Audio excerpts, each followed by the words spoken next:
procès devant la Cour pénale internationale dans l'affaire Le procureur contre Thomas Lobanga Dilo commencera le lundi 26 janvier 2009 à La Haye. Thomas Lobanga Dilo, fondateur présumé de l'Union des patriotes congolais, UPC, et de sa branche armée, les Forces patriotiques pour la libération du Congo, le FPLC, est poursuivi pour 3 chefs de crimes de guerre.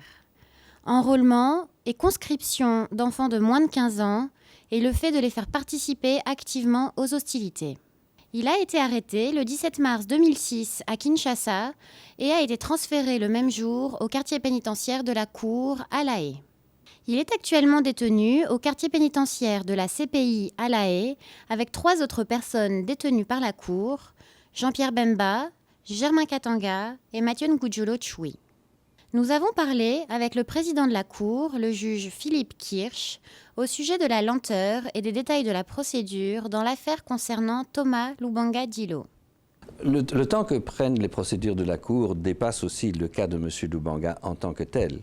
La Cour se charge de crimes extrêmement graves qui sont commis sur une large échelle, qui affectent des populations entières. Et les moyens de rassembler la preuve nécessaire pour des crimes aussi graves et des choses aussi importantes prend du temps nécessairement. Il faut aussi se rappeler que la Cour opère dans des situations de conflit armés où des crimes continuent de se perpétrer. Et cela déclenche une série de problèmes pour la Cour sur le plan de la sécurité, sur le plan de la logistique, sur le plan du transport. Et tout cela combiné a un effet de ralentissement aussi sur les procédures.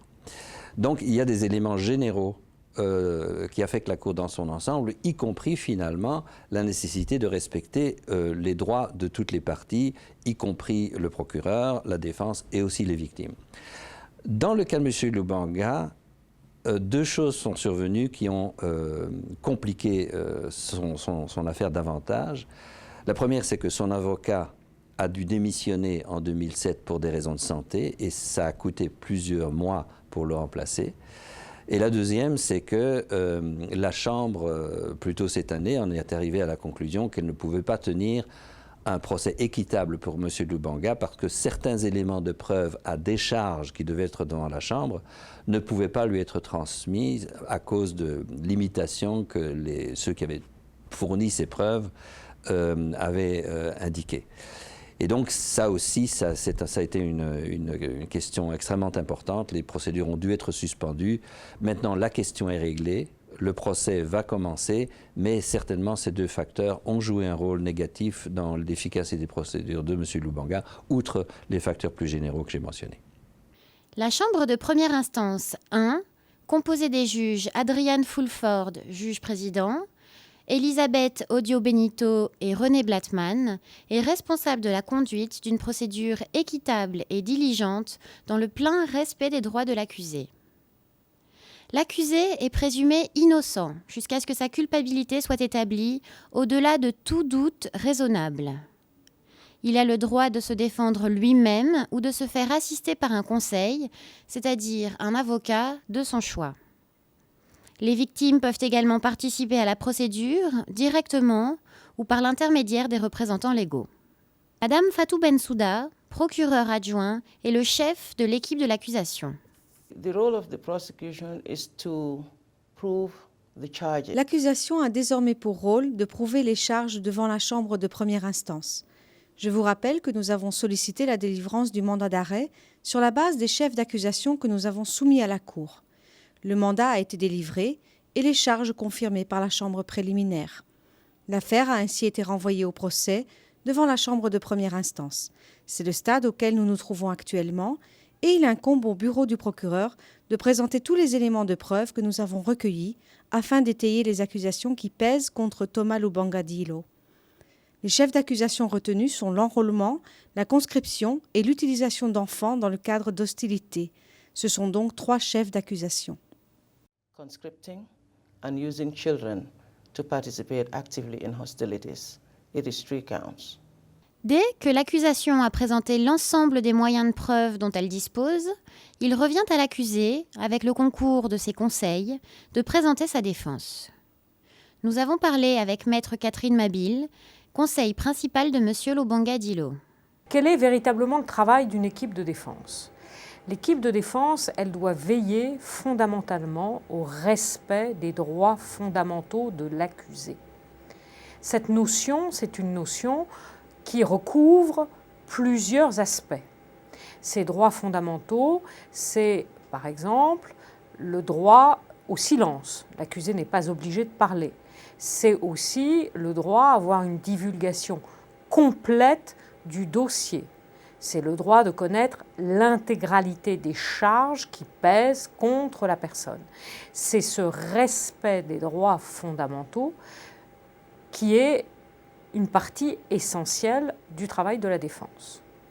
L'autre aspect du travail de la défense, c'est de ce qu'on appelle en français challenger la preuve du procureur. Le procureur vient, nous donne un certain nombre d'éléments et sur ces éléments, nous essayons, nous, d'enquêter pour voir la part de vérité, la part de contre-vérité qui peut être amenée par le procureur dans sa preuve. C'est ce qu'on appelle challenger la preuve du procureur. L'autre aspect du travail de la défense est de rapporter les éléments qui viennent au soutien de la thèse de notre client.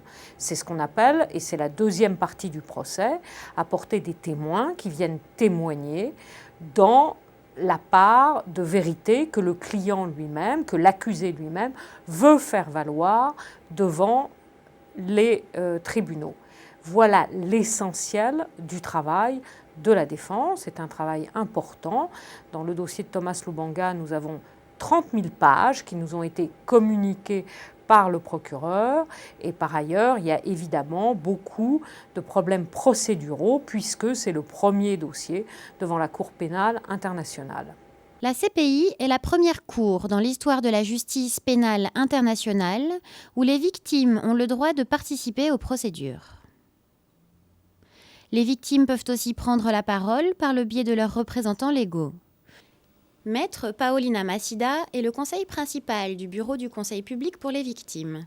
Le procès contre M. Lubanga verra la participation de 93 victimes qui ont été autorisées à participer à la procédure. Ces victimes seront représentées par des différents avocats qui se sont regroupés en 3 équipes. Il y aura des avocats européens, mais aussi des avocats congolais. Un total de 8 avocats représenteront les victimes lors du procès Lubanga. Ces avocats vont d'abord représenter les vues et les préoccupations des victimes, donc expliquer à la Cour les raisons pour lesquelles les victimes ont décidé de participer à la procédure. Par la suite, ils pourront aussi intervenir sur des questions spécifiques, sur des éléments de preuve. Ils pourront aussi présenter des éléments de preuve qui vont à l'encontre des intérêts de leurs clients, si cela est autorisé par la chambre concernée. Et cela signifie que les avocats pourront aussi questionner les témoins ou les experts qui viendront comparaître devant la chambre lors du procès. Enfin, nous avons parlé avec le greffier de la Cour, Madame Silvana Arbia, sur le rôle du greffe de la Cour pénale internationale et ses fonctions en vue de s'assurer que les procès menés soient équitables, impartiaux et publics. Le greffe, en général, et pas seulement dans le procès, est responsable et doit assurer les services non judiciaires et tous les aspects administratifs de la Cour. Le greffe, en tant qu'organe neutre, doit assurer que le procès soit équitable, c'est-à-dire que le droit de la défense soit effectivement soutenu, supporté et garanti, et ce qui signifie que le soutien au Conseil de la défense doit aussi assurer l'égalité des armes par rapport aux moyens qui sont disponibles à la poursuite, et doit assurer aussi que les victimes, une fois admises à participer dans la procédure, soient représentées, donc qu'ils soient des représentants légaux qui assistent les victimes dans les procédures. On s'attend que le procès de M. Lubanga dure plusieurs mois. Les juges rendront ensuite leur décision.